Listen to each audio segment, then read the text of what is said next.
E,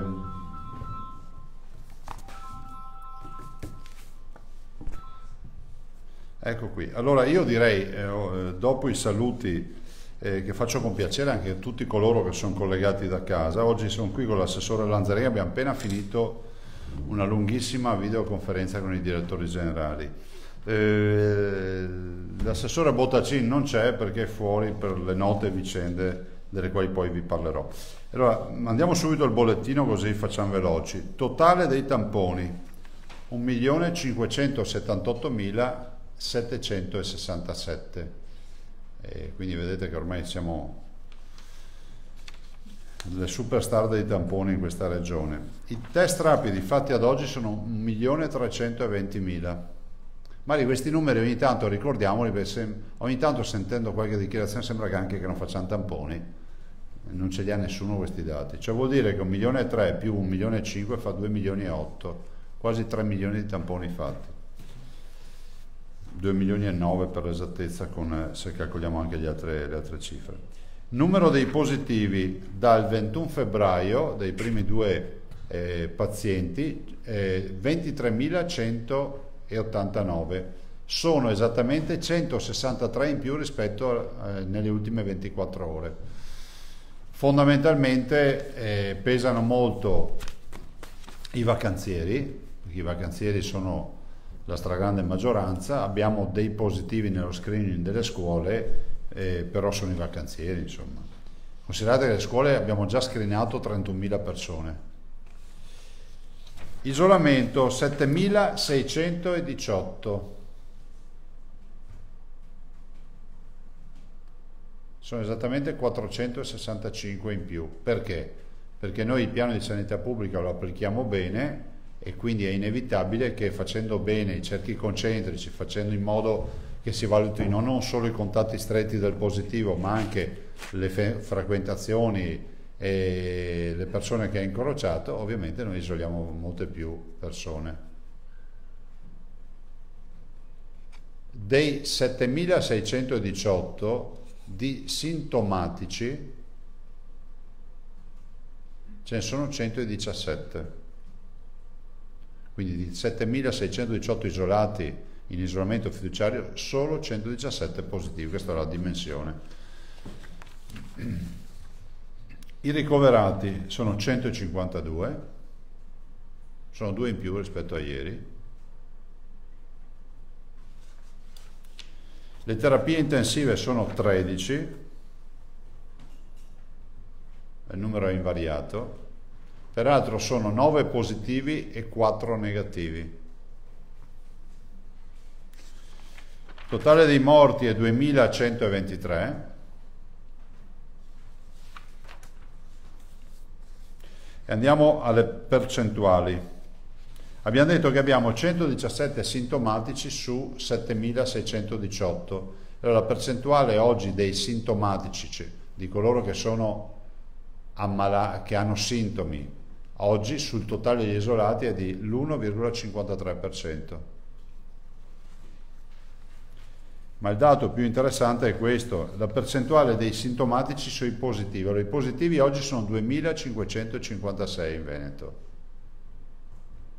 Sintomatici di questi positivi sono 117, ovvero il 4,58%. Ciò vuol dire che noi verosimilmente, con i dati statistici che abbiamo, sappiamo che ogni 100 positivi 4 avranno sintomi. 4,5, non si può dire 4,5, diciamo 4, poco più di 4 persone avranno sintomi. Quindi il 4,58% dei positivi hanno sintomi, ma sintomi non da terapia intensiva, sintomi dalla sindrome influenzale, la costipazione, 2 linee di febbre, la tosse, questa storia qua. I positivi oggi sono 2.556, sugli isolati di oggi vuol dire che 1/3 di quelli che sono isolati sono positivi, 33%. I dimessi sono 3.865. La situazione è presto detta, noi siamo passati da dei bollettini, lo dicevamo prima con l'assessore Lanzarin, da dei bollettini quotidiani ha un bollettino sporadico, 1 o 2 a settimana, in base alle comunicazioni che dobbiamo fare, no? Voi sapete che c'è il mondo intero preoccupato di quello che io dico nelle conferenze stampa, e oggi abbiamo della comunicazione da fare, per cui approfittiamo nel portare il bollettino. Il dato concreto qual è? È che i vacanzieri hanno fatto impennare la curva dei contagi, nel senso che abbiamo evidenza di contagi dalla Sardegna, evidenza importante di contagi da Malta, evidenza importante di contagi dalla Croazia. Dopodiché abbiamo Spagna, però dire anche qui che Spagna magari non è proprio il primo posto non vuol dire che non sia a rischio il paese. La verità è che va sempre tutto rapportato al numero di turisti veneti che vanno in Spagna. Però in generale il vacanziere riporta su i dati.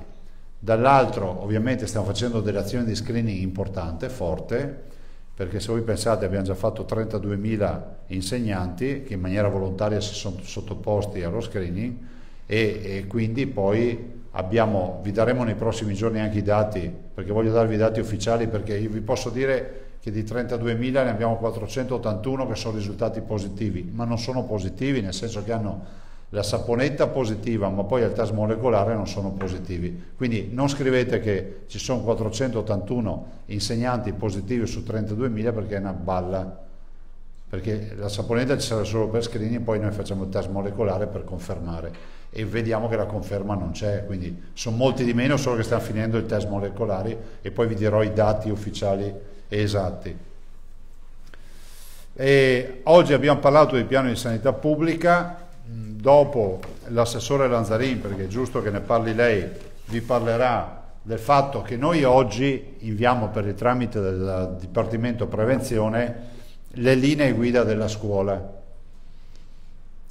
Ai direttori ho chiesto la massima vigilanza, la massima attenzione, perché stiamo parlando dei bimbi, dei nostri bimbi, stiamo parlando delle scuole dell'obbligo, stiamo parlando di tutte le scuole in generale, e stiamo parlando di procedure che dovranno essere applicate in maniera assolutamente ferrea. Insomma, c'è proprio una flowchart, quindi c'è tutta una procedura. Il bimbo che ha la linea di febbre o si sente male a scuola deve essere testato, viene accompagnato dai genitori, si fa il test, dopodiché se il test è positivo, non è semplice influenza, si va a fare la verifica di tutti i contatti stretti, che saranno i colleghi e quindi i compagni di scuola, gli insegnanti, insomma c'è tutta una procedura. La procedura che non abbiamo inventata noi, è una procedura stabilita dall'Istituto Superiore della Sanità, lo dico a quelli che magari hanno tanto tempo da perdere sempre a contestare tutto quello che dico. La procedura dell'Istituto Superiore della Sanità che va nella direzione di dire queste sono le linee guida per la scuola. Quindi dopo l'assessore ve ne parlerà, perché c'è anche un tema di autocertificazione, c'è un tema ovviamente di riammissione in aula dopo magari una malattia che può essere non Covid, eccetera. Ma insomma affrontabili. Considerate che noi il 14 apriamo l'anno scolastico, ci sarà anche il presidente Mattarella a Vo, e da lì inizierà questa nuova avventura dopo mesi di chiusura delle scuole. Non spostiamo l'apertura delle scuole.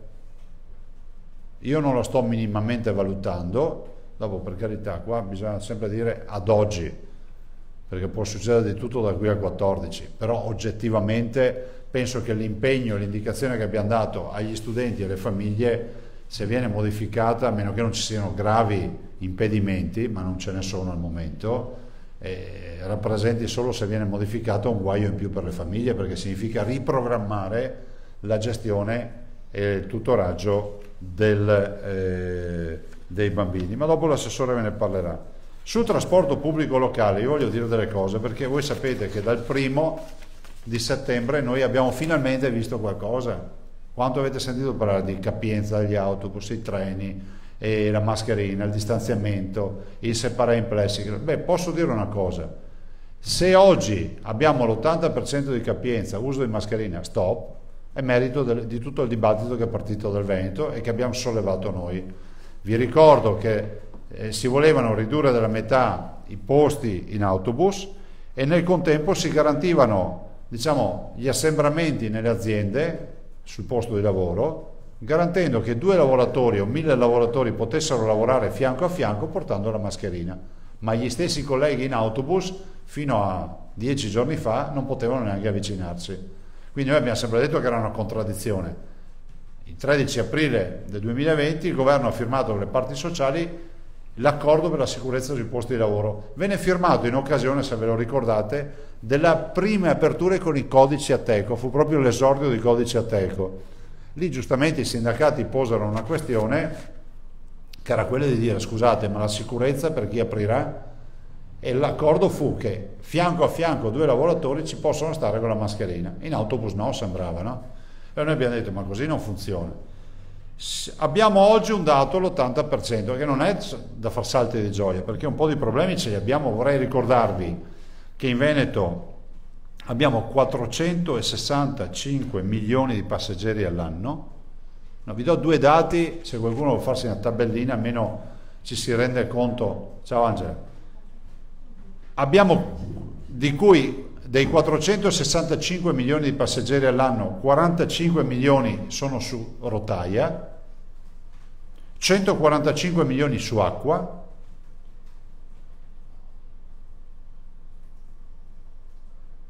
e 275 milioni su gomma. Perché vi dico questi dati? Voi capite che qui bisogna ridurre del 20%, cioè vuol dire che la capacità di trasporto di questi 465 milioni di passeggeri va ridotta del 20%, perché se la capienza oggi non è più 100% ma è 80%, vuol dire che il mio sistema pubblico di trasporto di 465 milioni di passeggeri all'anno deve essere implementato del 20%, perché me l'hanno ridotto in quello che ho. Con non pochi problemi. Considerate che in Veneto si percorrono 350.000 km al giorno su gomma, 1000 ore di navigazione al giorno e 700 treni. Non vi do altri dati, però vi faccio 2 brevi considerazioni. Quali sono le criticità di questo sistema? L'analisi della domanda, cioè io vi ho detto 465 milioni di passeggeri, adesso programmare da qui ai prossimi mesi cosa accadrà, ci saranno più abbonamenti, meno abbonamenti, lo smart working quanto peserà, mi andrà a compensare questo meno 20% di capienza, non ve lo so dire. Noi stiamo oggi a darvi, come si può dire, dei dati con delle considerazioni. Saranno problemi anche di natura organizzativa, mancano, perché voi dite: ma questo 20% quanto vale? 500 mezzi. Cioè, se noi avessimo a capacità e affluenza pre-Covid, oggi dovessimo fare un'istantanea del trasporto pubblico veneto, ma ripeto, c'è lo smart working che prima non c'era, tanto per citarne una, oggi noi avremmo bisogno di 500 mezzi in più, che sono i mezzi esattamente che vanno ad ingaggiare la rottura di carico. Se l'autobus si riempie, che so, il Treviso-Venezia si riempie a Preganziol ce ne vuole un altro che faccia il carico. E una volta funzionava, che si chiamavano i bis, no? Vi ricordate? Quando andavamo a scuola, aspetto il bis. Ecco, questo torna di moda il bis. Ha un problema economico, il governo stanzia 200 milioni di euro, considerate che a noi da qui a fine anno ce ne vogliono 30 milioni per sto giochetto qua. Cioè, su 200 milioni di torta nazionale a noi spetterebbe una fetta di questa torta, ma sappiamo già che da qui a fine anno il meno 20% ci pesa circa 30 milioni di euro. Ci sono problemi logistici, vi do solo un dato. Sul Ponte della Libertà transitavano in pre-Covid 122 mezzi dalle 7 del mattino, dalle 7 alle 8 del mattino, in un'ora. Con questa riduzione arriviamo a 200 mezzi. Cioè, quanto peseranno i 78 mezzi in più? Cioè, 122 mezzi in un'ora pre-Covid. Adesso, per adeguarsi al meno 20%, diventeranno ovviamente 200 mezzi. Ci sono problemi amministrativi, perché comunque bisogna contrattualizzare quelli che guideranno e porteranno i mezzi, diciamo, in aggiunta, i bis, i famosi 500 mezzi. C'è un problema di sicurezza, perché quando l'autista arriva a Preganzioli ha l'80% saturato di capienza, deve lasciare a piedi qualcuno. E quindi c'è un problema di sicurezza, ma anche, secondo me, giuridico, perché c'è un tema, pensate solo all'obbligo formativo, cioè lascio a piedi un ragazzo che deve sottostare all'obbligo formativo, cioè fare le elementari o le medie, quello è un primo problema. Secondo problema, se è un problema che il minore è lasciato a piedi, è un minore che non viene più accudito nella catena, diciamo. Quindi capite che di problemi non ce ne sono pochi. Noi intanto abbiamo messo 8 milioni di euro a bilancio per le prime necessità, però come si dice in Veneto, a ciaccolarsi fa presto, a fare è molto più difficile. E quindi capite per quale motivo ci siamo sempre battuti per cercare di trovare una soluzione rispetto a questi temi. Prima di passare la parola alle domande, perché non voglio che sia una domanda, ma ve ne voglio parlare io, ma poi ve la darò anche sta qua, una lettera. Beh, vi diamo il piano intanto delle linee guida dell'assessore, però voglio anche dirvi del Citrobacter di Verona. Ve ne parlo perché questa è una situazione che ci ha toccato da vicino umanamente. Ve ne parlo perché penso sia corretto che la regione sia come un palazzo di vetro, no? Io ve l'ho sempre detto, noi abbiamo saputo di questa vicenda fine maggio, giugno, adesso potremmo anche ricostruire la storia. Non nego che l'abbiamo saputa sostanzialmente da articoli di giornale, no? Le infezioni sanitarie esistono negli ospedali, però hanno un inizio, una fine e una gestione. Quando io ho visto la notizia ho chiesto subito, guarda, la prima volta che racconto tutta la storia, ho chiesto subito un minimo a Mantovano, ho detto guarda, fammi fare subito una relazione, voglio capire cosa sta succedendo.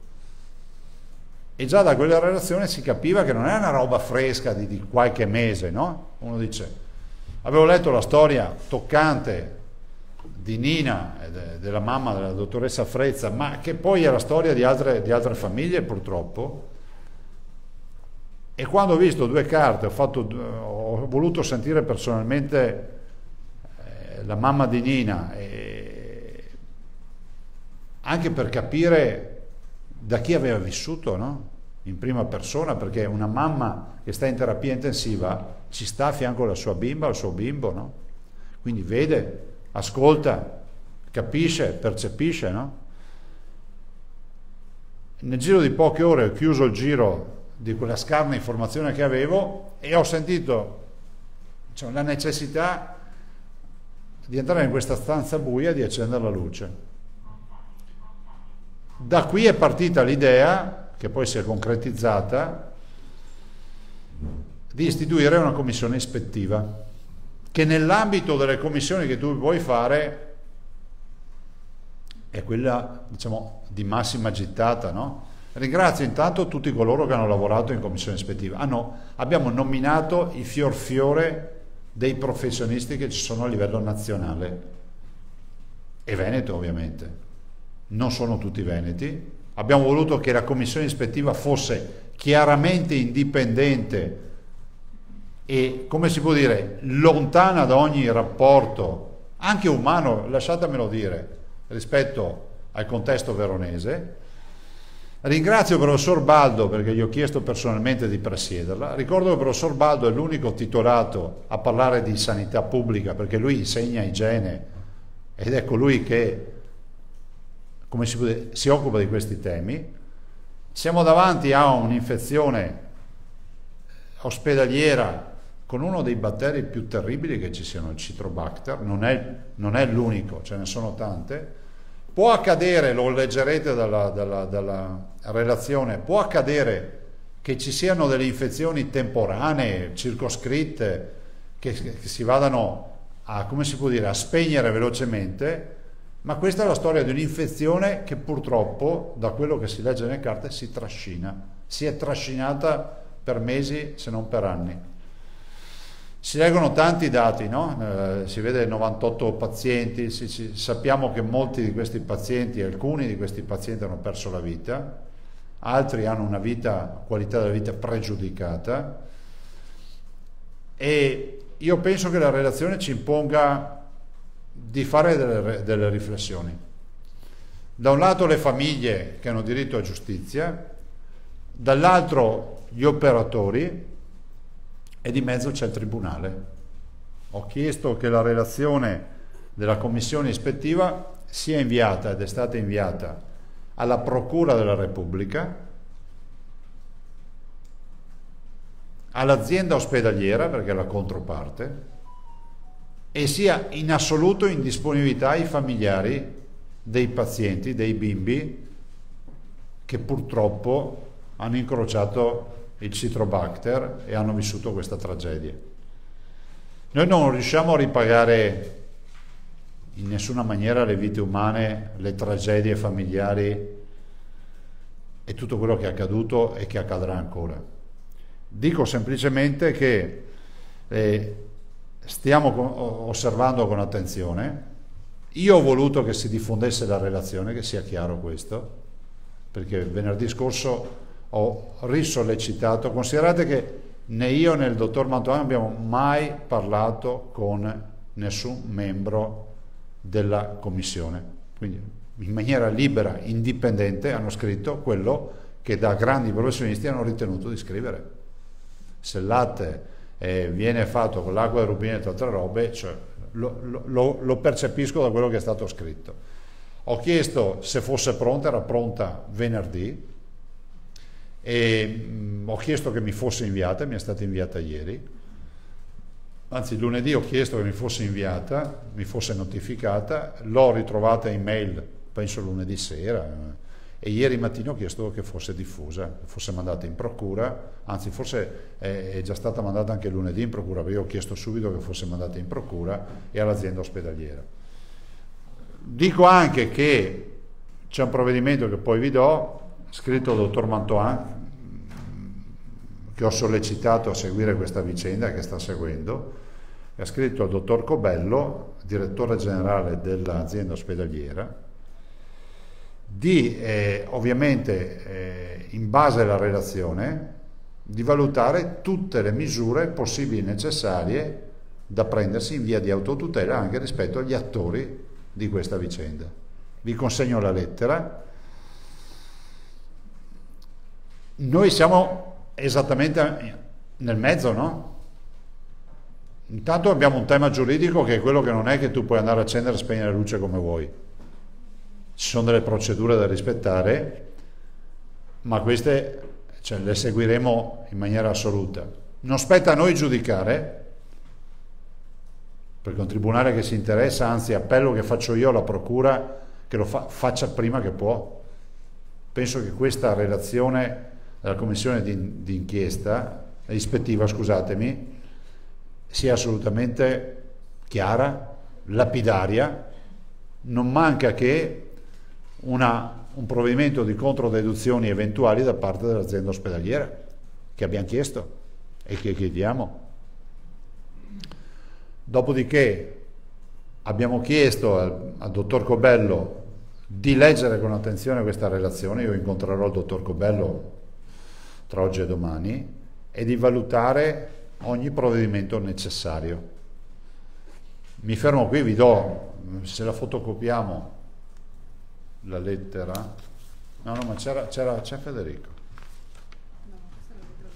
No, scusa, non vedo niente. Sì, grazie. Se fotocopiamo la lettera del dottor Mantovani, che sta qua, e vediamo la lettera.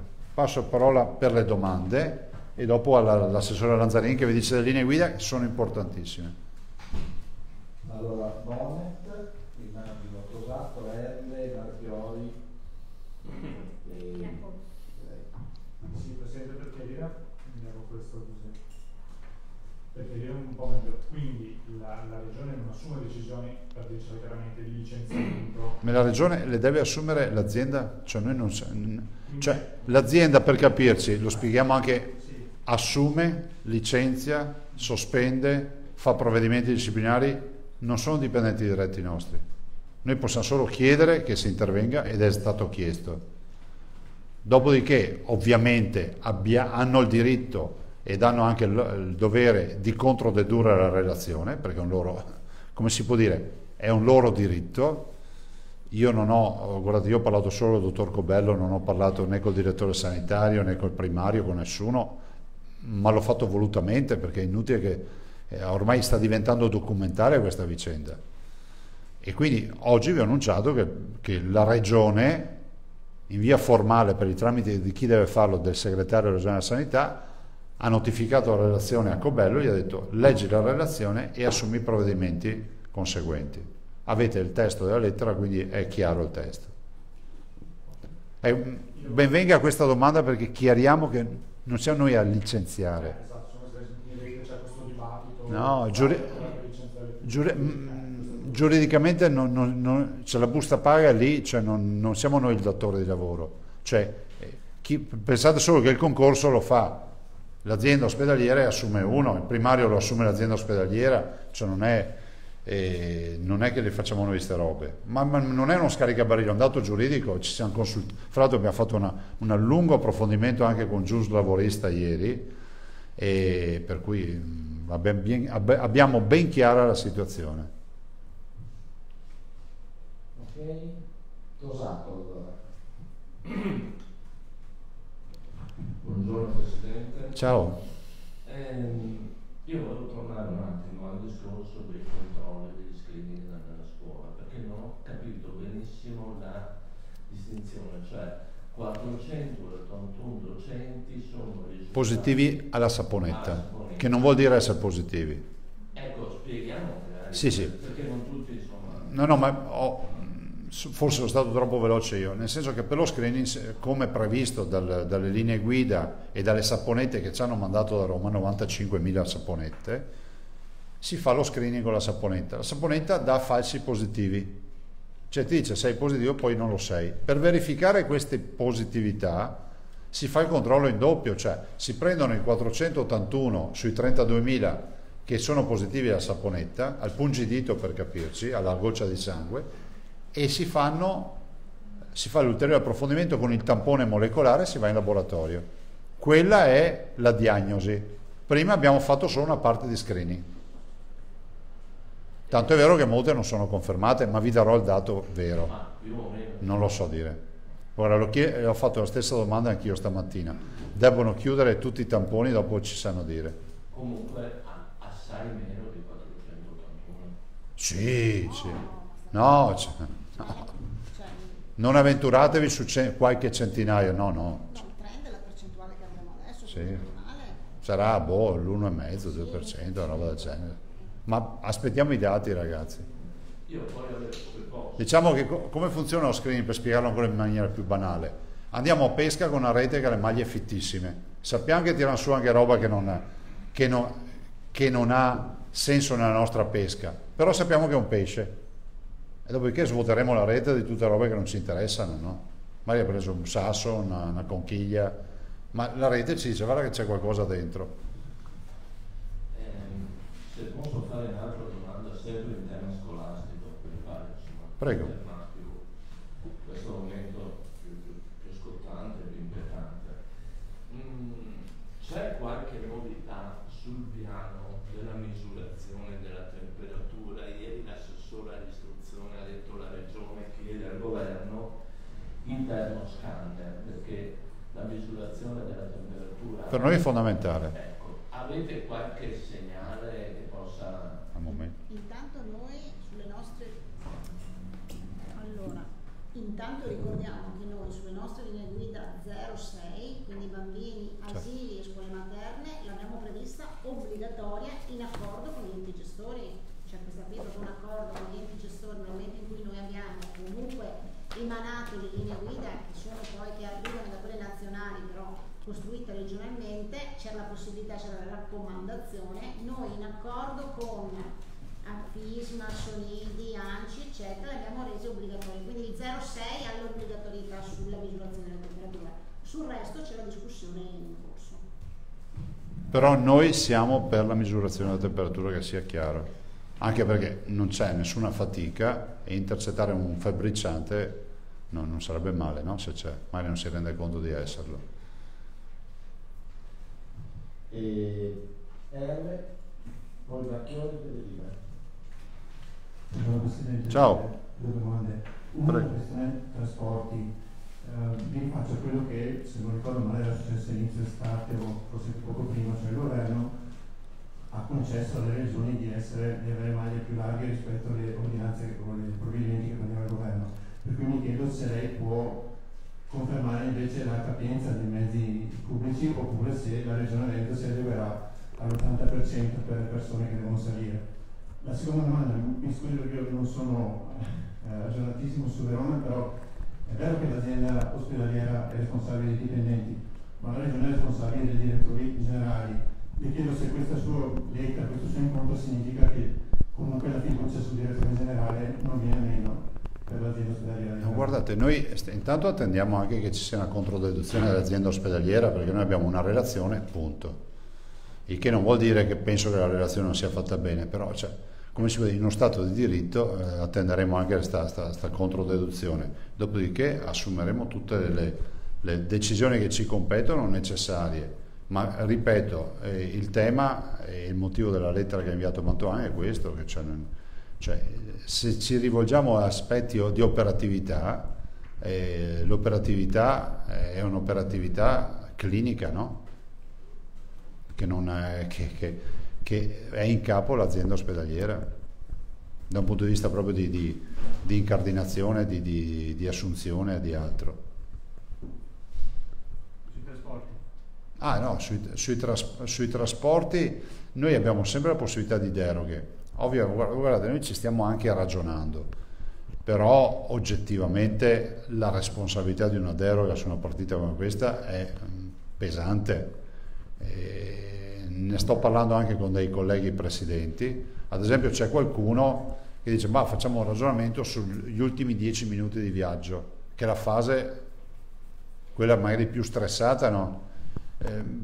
Sì, stiamo a vedere. Io comunque devo fare un provvedimento, devo revocare. Ad oggi in Veneto il provvedimento dell'80% non si applica perché c'è ancora la mia ordinanza, che ricordo che è in piedi fino al 15 settembre, se non ricordo male.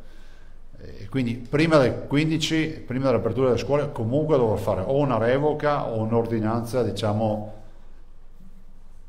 un po' modificata rispetto all'80%, ma ad oggi no, ad oggi vi dico che c'è questa dell'80%. Macchioni. Presidente, buongiorno. Due domande. La prima, Ciao. ritorniamo un attimo sulla questione della misurazione della temperatura.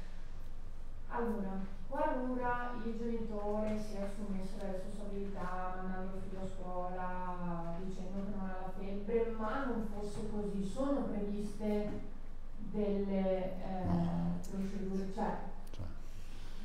Se posso dire, sostanzialmente e praticamente no, perché uno può aver sviluppato la sindrome febbrile dal parcheggio della macchina entrando, cioè come si fa? Quindi cerca di non mandare i figli a scuola con la febbre comunque. Io faccio assolutamente no. L'altra domanda invece riguarda quegli insegnanti che non fanno il test. Sì, ma non perché non vogliono loro, perché non sono diciamo di ruolo, quindi magari vengono chiamati per supplenze, eccetera. No, non ci sono scuse. Ma questi insegnanti chiedono di farli e non glieli fanno perché magari non sono nella lista dei medici, No. oppure devono andare a fare... In Veneto no. Vanno ai punti di accesso rapido e li fanno. Dichiarano che sono insegnanti, E punto. li fanno gratuitamente o pagano? Certo, test rapido, come previsto. Pur essendo, tra virgolette, gli insegnanti precari, diciamo. Esatto. Ma addirittura, sono precari, ma sono insegnanti. Sì, anche perché possono essere chiamati da un giorno all'altro. Certo. Okay. Ma noi abbiamo un contingente di 95.000 insegnanti in Veneto. C'è l'adesione è volontaria. Oggettivamente non capisco che ci siano, forse il vero tema è questo, perché ci sono molti che non vogliono farsi il test? Punto di domanda. Ma la mia domanda arriva invece da insegnanti che vogliono farlo e gli viene Sì. detto magari dal medico non ho la lista, vada o glielo faccio a pagamento, questa è proprio una testimonianza che mi è arrivata, oppure vada all'ULSS, eccetera. Allora, prima di tutto ci sono medici che fanno i test ai loro pazienti e altri no. Sì. Allora, se questo insegnante non ha un medico di base, allora si reca direttamente all'ULSS. Se ha un medico di base e non gli vuole fare il test, si reca all'ULSS. Se ha un medico di base e gli fa il test, glielo fa, appunto. Queste sono le 3 casistiche. Non esiste che un insegnante possa dire che in Veneto non facciamo il test. Considerate che noi abbiamo portato a casa un pacchetto che pensavamo chiuso, cioè il governo ci ha detto 95.000 saponette e i medici base faranno i test, voi distribuite le saponette. Alla fine abbiamo il 50% di medici base più o meno che hanno aderito e quindi l'altro 50% dobbiamo far noi. Ok, grazie. Prego. Federica. Grazie, buongiorno Presidente. Ciao. Io chiamo sui trasporti, che forse mi sono persa, mi scuso. Gli 8 milioni stanziati dalla Giunta, a fronte di un fabbisogno stimato, se non ho capito male, dal 3 dicembre pari a 30, che cosa permetteranno? Ma sono le prime spese, cioè le prime attività che facciamo, noleggi e quant'altro. Quindi sopperire quale gap? Quindi in che misura? Ad esempio tutto il tema del noleggio, pensa solo che abbiamo necessità, se avessimo garantito l'affluenza pre-Covid, di 500 mezzi in più. Quindi iniziare a fare i primi contratti, perché comunque i privati, perché dovremmo andare da privati, bus, Gran Turismo, NCC e quant'altro. Non copriamo il 20%, questo intendo dire, gli 8 milioni di euro. No. Quota parte dei 30 sono... Esatto. No, cioè la difficoltà finanziaria è evidente su questa partita. 200 milioni a livello nazionale sono pochi. C'era Bonet, sai. Sposato Bonet.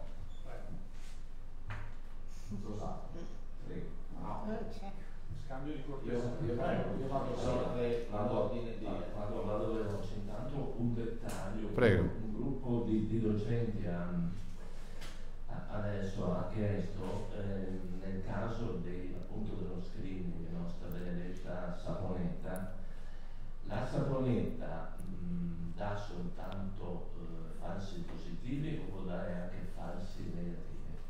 Guarda, cioè, questi sono termini, aspetti tecnici che potrebbero dare risposta solo Rigoli a queste robe qui. No, nel senso che magari... Qualcuno dice è negativo e invece ero positivo. No, penso di no.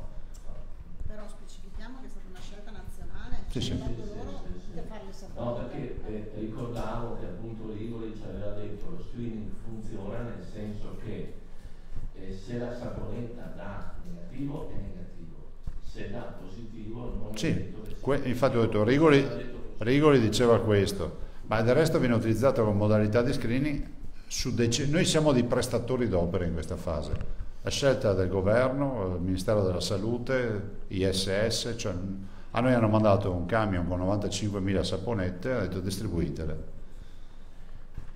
E poi volevo fare un'osservazione sulla vicenda di Verona. Sì.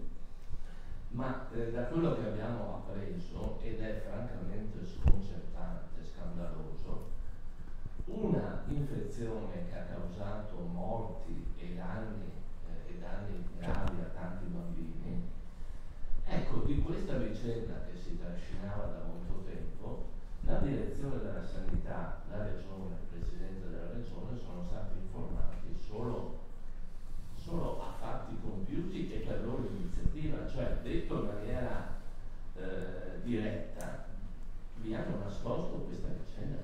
Guarda, dirlo. Questo è uno degli elementi. Allora, che ad ogni infezione ospedaliera ci sia qualcuno che chiama la segreteria del Presidente della Regione, dico di no, nel senso che accade, fanno.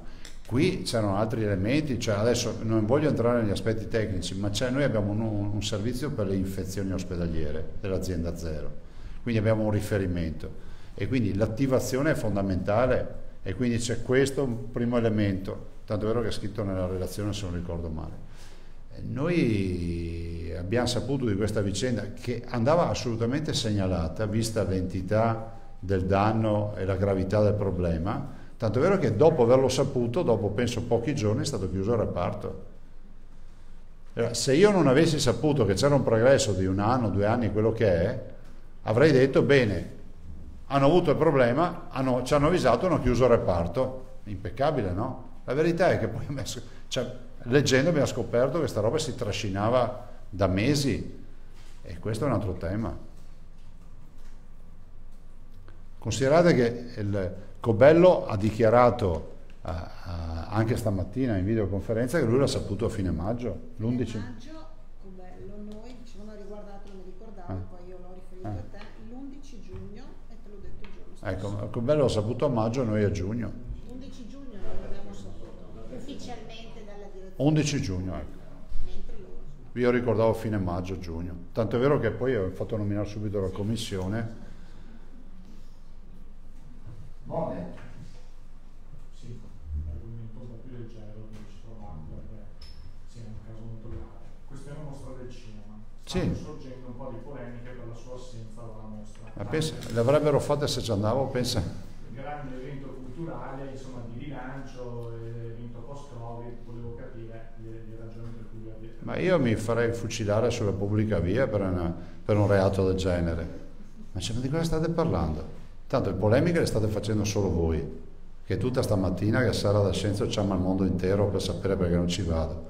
Ci vado perché mi sono incasinato la vita, ci andrò un'altra sera, cosa volete che vi dica? Fustigatemi, non lo so, decidete qualcosa, scegliete una pena, non lo so. No, vi è chiaro?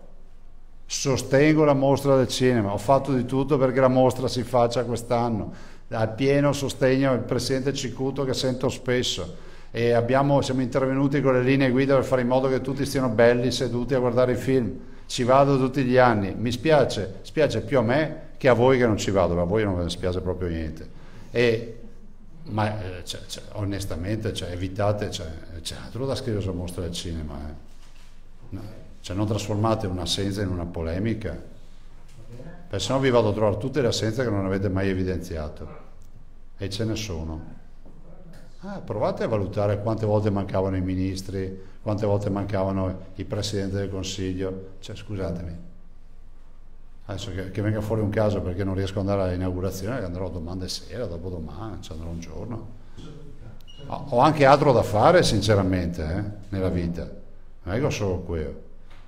Ciò non toglie che sia l'evento veramente unico nel suo genere, e dobbiamo essere orgogliosi di avere questa mostra che era una delle prime 2 al mondo, vi ricordo. Mi tocca una seconda domanda che lei mi spiegherà di sicuro. Dimmi. Però questa volta la colpa è loro. Questo tema della circolare della Lega che invita a votare la Lega e non la lista Zaia rientra nella grande narrazione Lega ansiogena per il risultato della lista Zaia. Ma no, guarda, io avrei fatto lo stesso. Scusatemi, io non ho mai trovato un partito, non ho mai trovato un'azienda che lavora per un'altra azienda. È una scelta che comprendo fino in fondo, che me ne hanno anche parlato, tanto è vero che fra l'altro nella pubblicità si investirà molto sulla campagna per la Lega, ma perché funziona così, punto. Adesso non vorrei parlare di più, Marco, devi scusarmi, perché dopo me chiama e dice che c'è la par condicio, c'è su. C'è un paese. Sto paese mi ricorda, la prima volta sono andato a 18 anni in Cecoslovacchia, vedevo che la sera al bar misuravano tutte le altezze degli alcolici nelle bottiglie, i livelli di alcolici nelle bottiglie, facevano una relazione. Siamo arrivati a questi livelli qua, bisogna stare attenti a come che te muovi a mano. Un'ultima domanda che prelude alla presentazione del piano dell'assessore. Volevo capire, ma queste linee guida regionali con le nazionali, perché io personalmente ho sentito la Palumba, mi ha detto che loro hanno già mandato delle linee guida, quindi queste sono diverse, sono le stesse. No, queste sono le linee guida. L'altro, tutto il resto sono contributi. Non facciamo confusione tra le linee guida all'interno delle scuole, distanza, mascherina sì, mascherina no, temperatura sì, temperatura no, con queste che adesso oggi vi presentiamo, che sono quelli le procedure. In caso di bambino con sintomo, persona con sintomo, allontanamento, è la parte sanitaria questa. Sì, però aggiungiamo una cosa, che siamo fuori fino ai 12 anni, se non ricordo male, con la mascherina. Però c'è ancora dibattito. C'è ancora dibattito sulla mascherina. Noi sapete che difendiamo l'idea che l'elementare non si discute, vogliamo che i ragazzi stiano in aula senza mascherina, e adesso non abbiamo capito perché stanno ancora dibattendo la mascherina.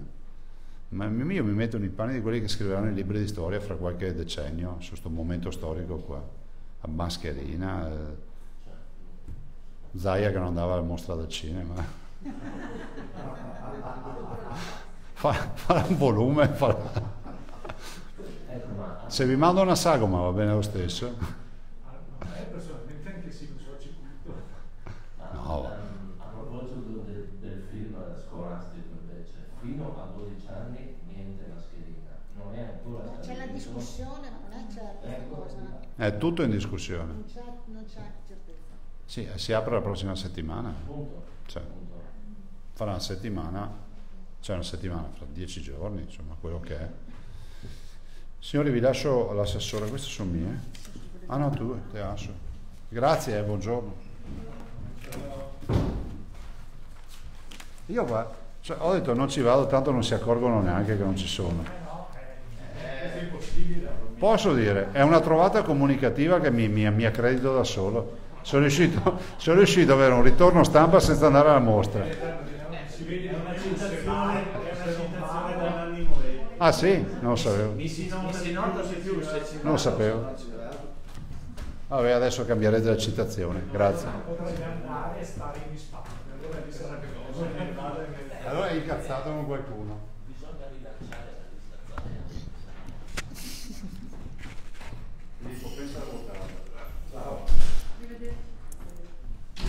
Allora, riprendo il discorso che ho detto prima. Le linee guida per le aperture degli anni scolastici, quindi quelle divise tra 0-6, che sono quelle quindi servizi prima infanzia, asilo nido e scuole materne. Alcuni, sapete, quasi tutti hanno hanno riaperto gli asili nidi già dal 1° settembre, anche qualche scuola materna, mentre poi gli altri ordini, quindi primaria, secondaria, eccetera, che sono quelli che riaprono dal 14, salvo i corsi di recupero, che sono stati in alcuni istituti riprese, sono le linee guida appunto di attuazione che sono state quindi approvate dal Ministero competente, CTS, e poi recepite dalle conferenze delle regioni e sono state diramate. Nel caso del 06, noi quindi sulle linee guida nazionali abbiamo, come fatto durante il periodo dei centri estivi, discusso, confrontato con il tavolo specifico, quindi FISM, ANCI, Assonidi, insomma tutte le sigle che raggruppano questo mondo, e abbiamo declinato le linee guida regionali. Facevo l'esempio di prima, abbiamo previsto la misurazione della temperatura, mentre quelle nazionali non le prevedevano, la mettevano come raccomandazione. Questo perché l'esperienza dei centri estivi, ma soprattutto anche la condivisione con gli enti gestori, cioè la vediamo come una misura di sicurezza, di sanità pubblica e quant'altro. E queste sono le linee guida che quindi sono già un pezzo che sono in mano agli istituti, in mano a chi insomma ha organizzato la parte, diciamo così, preparatoria all'apertura dell'anno scolastico. Le linee guida invece che diffondiamo oggi alle aziende sanitarie, con la lettera che viene inviata oggi da parte della prevenzione, una flowchart, come diceva il Presidente, è quella invece prettamente sanitaria, cioè sono le indicazioni e le linee di indirizzo sanitarie. Linee di indirizzo che sono state redatte dall'Istituto Superiore di Sanità, a cui hanno collaborato anche le regioni, anche il Veneto, con la nostra prevenzione, perché sapete che il Veneto, noi coordiniamo il tavolo della prevenzione nazionale con la dottoressa Russo. Allora, cosa dicono queste linee guida? Sono linee guida che dicono, io vi do gli elementi principali, dicono intanto la necessità di avere un referente da parte dei SISP, quindi un'interfaccia da parte dei dipartimenti di prevenzione per ogni singola scuola, che quindi diventa il referente a cui rivolgersi all'interno dei dipartimenti di prevenzione dei SISP. Altrettanto deve fare la scuola, quindi anche la scuola deve individuare un referente all'interno della scuola che sia quello che dialoga, si confronta, comunque si rapporta al referente del Dipartimento di Prevenzione, in modo che la comunicazione sia una comunicazione veloce, tempestiva, senza che si perdi. Poi fa la distinzione rispetto ai due casi, ossia il bambino che ha dei sintomi, perché voi sapete che in tutte le linee guida c'è il patto di corresponsabilità con i genitori, quindi i genitori devono comunque prevedere misurazione della temperatura a casa e devono far sì che se l'alunno ha dei sintomi, l'alunno deve rimanere a casa in via cautelativa, no? Quindi chiaramente se il bambino presenta questi sintomi scattano poi le procedure, quindi il bambino è a casa, il genitore lo porta dal proprio pediatra, dal proprio medico di medicina generale, il medico di medicina o il pediatra deciderà se far effettuare il tampone oppure insomma se si tratta insomma di altra patologia, di altra infezione. Entra nello specifico queste linee guida nel caso in cui ci siano appunto delle situazioni in cui il bambino arriva a scuola manifesta dei sintomi, un po' di febbre, un po' di malessere, insomma sintomi che possono essere di questo tipo. Cosa succede? Allora si prevede che il bambino venga allontanato dalla classe con IDP di protezione, quindi mascherina chirurgica per il bambino, mascherina chirurgica per l'insegnante o l'operatore che lo allontana dalla classe. Viene momentaneamente sistemato in una stanza insomma da solo, isolato con l'operatore. Vengono chiamati i genitori, quindi quelle famose insomma leggende metropolitane che il SISP o chissà chi insomma rapiva il bambino non esistono, insomma, perché vengono immediatamente chiamati i genitori quindi vanno a prendere il bambino, lo portano al proprio medico, al proprio pediatra, il proprio medico e il proprio pediatra, e quindi c'è un rapporto molto per quanto riguarda l'ambiente scolastico con i pediatri e i medici di libera scelta, pediatri di libera scelta e i medici di famiglia. Noi settimana prossima faremo un incontro per definire anche con loro, si sono già resi disponibili in tutte quelle che sono le operazioni, ma comunque lo anche chiuderemo da un punto di vista appunto formale vero e proprio. Il pediatra o il medico di famiglia valuta la situazione, decide se fare il tampone, test rapido tampone, e lo invia quindi poi e decide se fare il tampone. Allora, se il tampone è negativo, il bambino rimane a casa per il tempo insomma necessario per la guarigione, il pediatra fa una testazione, la chiamano testazione alla fine, che permette al bambino di rientrare in classe, e non iniziano quindi procedure per quanto riguarda la classe o la scuola. Se il bambino invece o l'alunno è positivo, allora viene subito contattato il SISP tramite i referenti come dicevamo, e il SISP, quindi il Dipartimento di Prevenzione, fa l'indagine epidemiologica della classe e degli eventuali contatti che ha avuto questo bambino, nel senso ci sono delle figure di insegnamento trasversali, quindi anche queste figure di insegnamento trasversali. Quindi scatta il piano di sanità pubblica con i tamponi, quello che può essere appunto l'indagine epidemiologica eccetera, e scattano le misure. Ma qual è la novità? Che non viene chiusa la classe o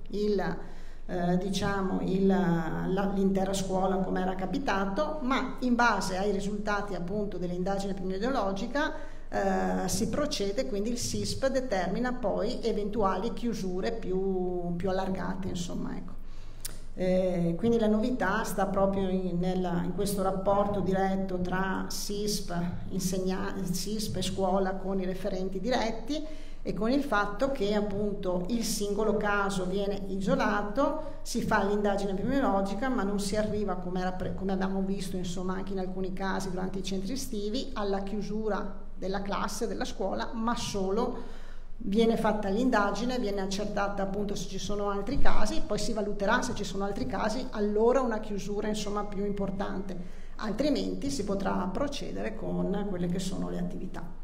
Ve l'ho un po' insomma riassunto, poi se ci sono delle domande specifiche rispondo. Un dettaglio, ma penso possa essere, quindi non c'è l'automatismo della chiusura, no.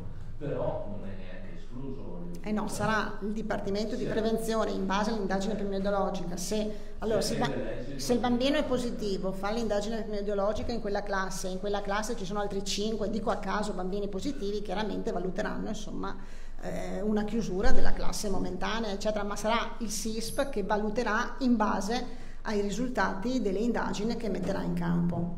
Però non c'è l'automatismo, come l'avevamo visto, insomma, della chiusura. Cioè, vi ricordate adesso, se vi ricordate, c'è stato il primo caso, quello di Limena, dopo c'è stato il primo caso, quello di Limena, della scuola della bambina a Limena, quindi stiamo parlando quindi in piena emergenza. Lì, se vi ricordate, si è chiusa subito la scuola, ma eravamo a marzo, aprile dell'anno scorso, di quest'anno, quindi eravamo in pieno. Nei centri estivi in alcuni casi si è chiuso per 2 o 3 giorni l'intero centro estivo. Con queste linee qua, insomma, sono delle linee che permettono invece una gestione diversa e non permettono anche tutte queste chiusure che avrebbero comportato, insomma, voi capite, insomma, anche per quelle che sono poi il discorso familiare, non delle situazioni non da poco, insomma. Perché ordine di scuole? Per tutti gli ordini di scuole, quindi dalle scuole per l'infanzia fino alle superiori. Mancano sempre le università, perché sulle università, essendo anche ancora chiuse, sapete che c'è ancora la didattica a distanza per l'università, non si è mai affrontato ancora il tema delle università, insomma, da un punto di vista nazionale con Ministero e con gli altri organi. Marchiori deve.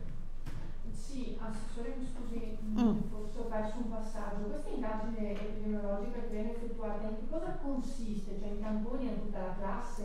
Consiste nel capire intanto i contatti che sono stati e poi a un'indagine anche di screening di questo tipo. Ok, ma mettiamo che il bambino viene prelevato dai genitori, va dal pediatra valuta per il tampone risulta positivo. Sì. Quindi l'indagine prevede che a quel punto si effettuino tamponi anche al resto della classe. Nel frattempo però si attende il risultato? No, poi tenete conto che noi pensiamo, ma siamo su questo insomma abbastanza certi, che tutte queste cose si faranno con i tamponi rapidi, che quindi chiaramente insomma stiamo parlando non più di insomma tamponi che avranno un'attesa come quelle precedenti, insomma oggi si sta andando verso questa direzione. Quindi in giornata si conta di fare tutto. Tampone rapido in 15 minuti, 10 minuti ce l'hai? Sì, certo. Mezza giornata. A quel punto il bimbo che è risultato positivo viene messo ovviamente a casa, in isolamento dunque anche tutta la famiglia. L'isolamento, i contatti stretti, quindi la famiglia purtroppo sì. Cioè i contratti stretti, in questo caso la famiglia, sì. Scusi, visto che siamo qui cambiando argomento, ha più ricevuto risposte da Roma in merito alla richiesta che era stata fatta sul conteggio dei decessi? No. Di cui non ho parlato? No. Siamo ancora in attesa, dopo la lettera della dottoressa Russo e anche il confronto anche con le altre regioni, siamo ancora in attesa che ci siano chiarimenti o comunque insomma una risposta ufficiale.